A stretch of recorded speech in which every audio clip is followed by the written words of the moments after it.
ನಮಸ್ಕಾರ ಸ್ನೇಹಿತರೆ, ಜೀವನ ಸರಿದಾರಿ ಯೂಟ್ಯೂಬ್ ಚಾನಲ್ಗೆ ನಿಮಗೆ ಸ್ವಾಗತ. ನೀವೇನು ನಮ್ಮ ಚಾನಲ್ನ ಸಬ್ಸ್ಕ್ರೈಬ್ ಮಾಡ್ಕೊಂಡಿಲ್ಲ ಅಂದರೆ ಈ ಕೂಡ ಸಬ್ಸ್ಕ್ರೈಬ್ ಮಾಡಿ, ಹಾಗೆ ನಮಗೆ ಸಪೋರ್ಟ್ ಮಾಡಿ. ಬನ್ನಿ ಸ್ನೇಹಿತರೆ, ಇವತ್ತಿನ ವಿಡಿಯೋ ಸ್ಟಾರ್ಟ್ ಮಾಡೋಣ. ಶ್ರೀ ಕೃಷ್ಣ ಹೇಳುತ್ತಾರೆ, ನನಗೆ ಯಾರು ಕೆಟ್ಟದ್ದನ್ನು ಮಾಡಿದರೆ ಅದು ಅವರ ಕರ್ಮ. ನಾನು ಯಾರಿಗೂ ಕೆಟ್ಟದ್ದನ್ನು ಬಯಸದೆ ಇರುವುದು ನನ್ನ ಧರ್ಮ. ನಾನು ಯಾರಿಗೂ ಕೆಟ್ಟದ್ದನ್ನು ಬಯಸದೇ ಇರುವುದು ನನ್ನ ಧರ್ಮ. ಒಬ್ಬ ವ್ಯಕ್ತಿಯ ಮಾತಿನಿಂದ ನೋವಾದಾಗ ಎರಡು ರೀತಿ ಯೋಚನೆ ಮಾಡಿ, ಹಾಗೆ ನಿರ್ಧಾರವನ್ನು ತೆಗೆದುಕೊಳ್ಳಿ. ಮೊದಲನೆಯದಾಗಿ ವ್ಯಕ್ತಿ ಮುಖ್ಯವು, ಹಾಗೆ ಮಾತು ಮುಖ್ಯವು. ವ್ಯಕ್ತಿ ಮುಖ್ಯವಾದರೆ ಮಾತು ಮರೆತು ಬಿಡಿ. ಮಾತು ಮುಖ್ಯವಾದರೆ ವ್ಯಕ್ತಿಯನ್ನೇ ಮರೆತು ಬಿಡಿ. ಯಾವುದೇ ಕಾರಣಕ್ಕೂ ವ್ಯರ್ಥವಾಗಿ ನೀವು ಕೊರಗಬೇಡಿ.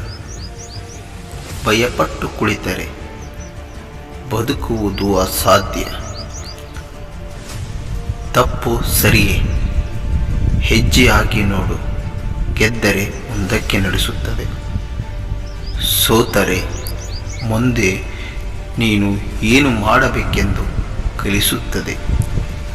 ಜೀವನದಲ್ಲಿ ಯಾರನ್ನು ಅತಿಯಾಗಿ ಪ್ರೀತಿಸಬೇಡ. ನಾಳೆ ಅವನು ನಿಮ್ಮ ಶತ್ರುನು ಆಗಬಲ್ಲ. ಹಾಗೆ ಯಾರನ್ನು ಅತಿಯಾಗಿ ದ್ವೇಷಿಸಬೇಡ. ನಾಳೆ ಅವನು ನಿಮ್ಮ ಮಿತ್ರನು ಆಗಬಲ್ಲ. ಜಗತ್ತಿನಲ್ಲಿ ಕಾಲಕ್ಕಿಂತ ಶಕ್ತಿಶಾಲಿಯಾದಂತಹ ವಸ್ತು ಇನ್ನೊಂದಿಲ್ಲ. ನಿನ್ನ ಪರಿಸ್ಥಿತಿ ಕೆಟ್ಟಿರುವಾಗ ಸಮಯ ಮತ್ತು ದೇವರನ್ನು ಬಲವಾಗಿ ನಂಬು. ಏಕೆಂದರೆ ಸಮಯಕ್ಕೆ ಕಲ್ಲಿದ್ದಲನ್ನು ವಜ್ರವನ್ನಾಗಿ ಪರಿವರ್ತಿಸುವ ಶಕ್ತಿ ಇದೆ. ಪರಮಾತ್ಮನಿಗೆ ಭಿಕ್ಷುಕನನ್ನು ರಾಜನನ್ನಾಗಿಸುವ ಶಕ್ತಿ ಇದೆ. ಮರಕ್ಕೆ ಬೇರು ಎಷ್ಟು ಮುಖ್ಯವೋ ಹಾಗೆಯೇ ಮನುಷ್ಯನಾದವನಿಗೆ ನಂಬಿಕೆಯೂ ಕೂಡ ಅಷ್ಟೇ ಮುಖ್ಯ. ಬೇರು ಇಲ್ಲವಾದರೆ ಮರವು ಉಳಿಯುವುದಿಲ್ಲ.